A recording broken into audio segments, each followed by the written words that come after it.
Hi, my name is Lucy and I'm from the Jackson District Library. Today I'm here to talk to you about another database.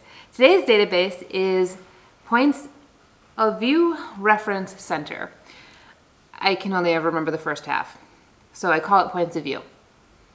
So to get there, we're going to start at the Michigan eLibrary, mel.org, and we're going to go to eResources. Once we find our eResources, we're going to scroll down to the eResource by letter because, quite honestly, it's the easiest and fastest way to find what you're looking for if you know exactly which source you're after. We're going to go to the P's. And we're going to scroll down until we find Points of View Reference Center. It's third down today. It usually is.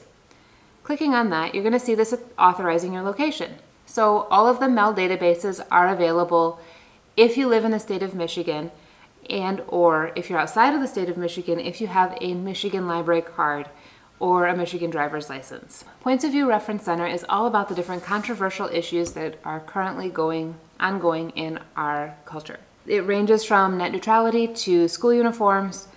If you have an opinion on it, chances are you're going to find information about it here in Points of View Reference Center.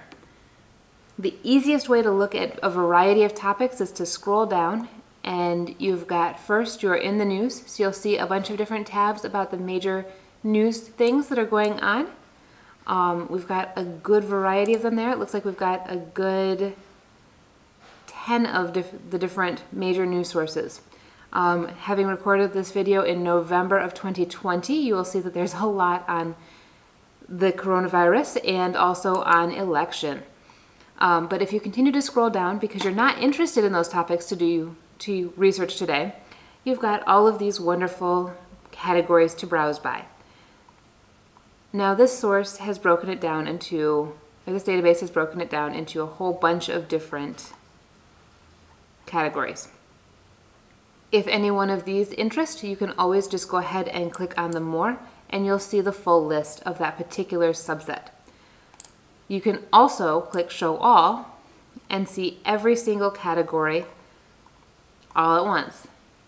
Now you will see the occasional all in caps updated or new. These indicate that there is either more information on that topic or there is a whole new topic altogether. I am going to go ahead and click on something that has been recently updated. Before I go any further, I want to make sure to point out up on the top right that you can sign in. You seriously want to do this every time you're working on a research project. You want to be able to go back and find the articles that you started. On EBSCO, you can either sign in with Google or you can sign in with an EBSCO account. There's an option to create one now or fill in your own username and password if you already have an EBSCO account. I am not going to do that today because I'm not saving my stuff for my research. But seriously, when you are working on a research project, sign in and save your stuff. All right, so now we're in this lovely topic of food contamination. You can, if you happen to be one of those who loves to listen to your stuff, there is a listen option.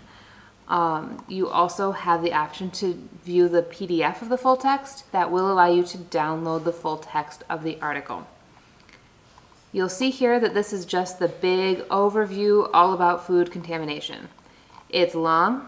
It also includes a bibliography at the very end. This gets you at some of the other articles and some of the other books that may be of use in researching this topic. On the right-hand side, you'll see that you can save it to your Google Drive or you can add it to your folder. You do also have the option to email it to yourself if you choose not to sign in. Pick one of them. Do it for every single source that you want to use for your research paper. On the left-hand side, you will see that there are points of view. These are going to be other opinions. It'll show you all of the different opinions on this topic.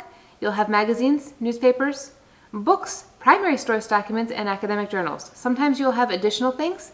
They're very, very straightforward.